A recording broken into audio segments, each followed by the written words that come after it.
let me show you how to mark an invoice as paid in PayPal. Hey everyone, how's it going? It's Jewel Tolentino here from Essetinomedia, and on this channel, we show you how to create profitable content. All right, so once you are signed into your PayPal account, I have a PayPal business account.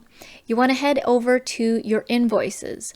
Now for me, they're in the quick links, but if they're not, click the drop down arrow or go to business tools. They move things around all the time. So I'm going to head over to invoicing. From here in the invoices, you want to find the invoice that you want to mark as paid. Now you might be marking it as paid because they paid you by physical check, or they paid you by cash, or it was an e-transfer. Basically it was outside receiving money from PayPal, but you sent an invoice through PayPal.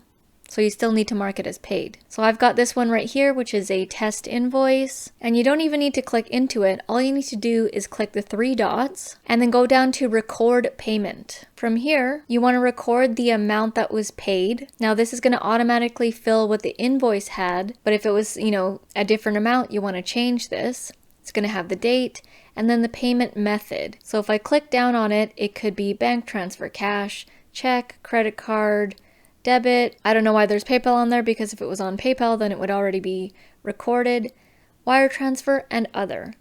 So let's say it was a bank transfer. You can put some more notes here for your records, then click record a payment. And now this has changed to paid. And there you go. That's how you record a payment, marking an invoice as paid in PayPal. If this video was able to help you out, please let us know by hitting the thumbs up button. That would be greatly appreciated.